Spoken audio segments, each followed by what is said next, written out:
La democracia es un régimen político, es decir, un conjunto de reglas que determina quiénes acceden al poder político, cómo lo hacen y la manera en que lo ejercen. Es posible definir la democracia como el régimen político en el que se accede al gobierno a través de elecciones periódicas y en el que cualquier ciudadano o ciudadana puede ser votado. Los gobernantes, a su vez, están limitados por las leyes que deben asegurar el respeto de los derechos de la ciudadanía. La misma expresa la voluntad de la mayoría en el momento de votar, pero además es fundamental el papel de las minorías.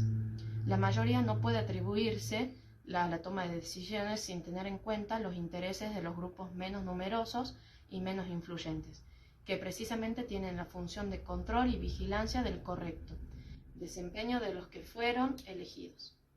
La democracia se vincula con la forma de gobierno, pero hay otra mirada de la democracia y es la que se entiende como una forma de vida que permite nuestro mayor desarrollo como ciudadanos, gozando de derechos y ejerciendo nuestras obligaciones.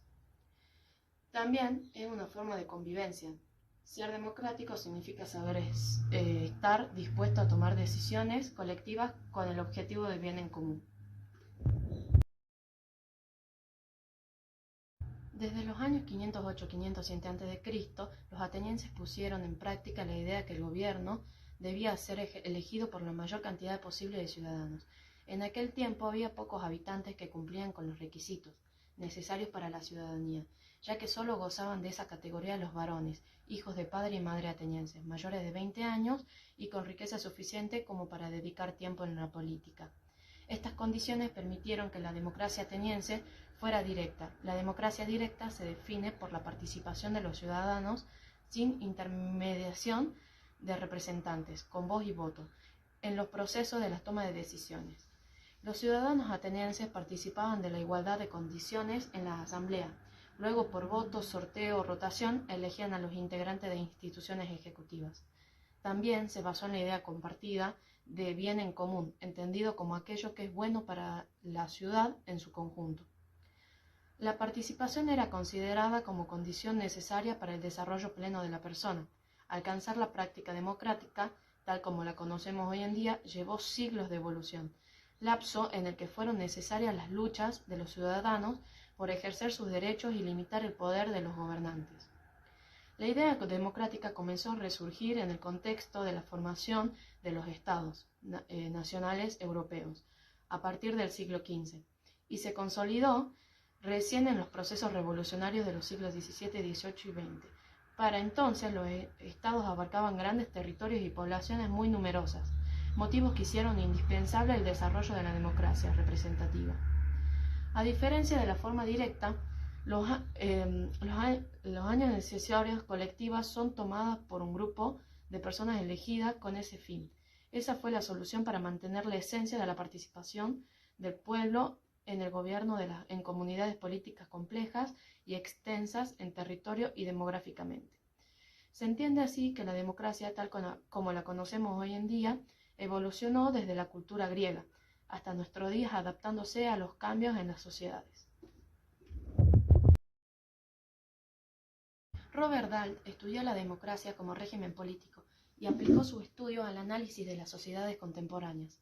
Para Dahl, la idea de democracia se basaba en un valor universal perfecto que sirve como modelo, pero que en la práctica es irrealizable en su totalidad.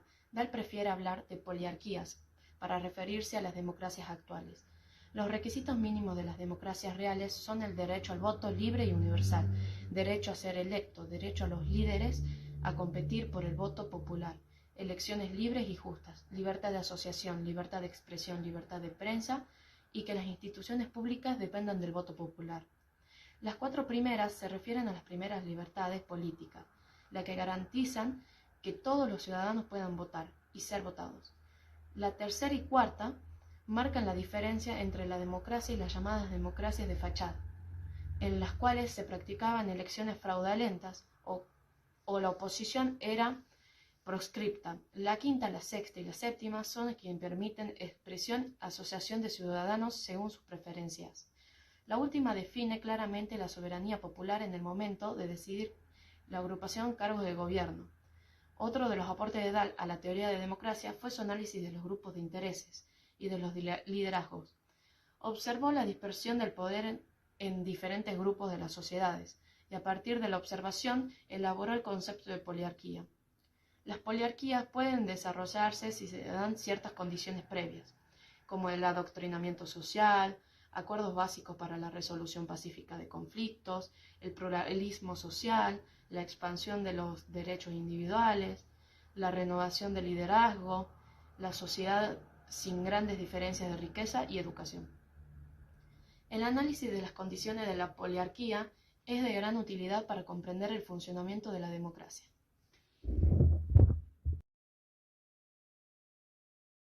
Los populismos son movimientos políticos que se han dado en distintos lugares del mundo y en regímenes políticos de distintos tipos.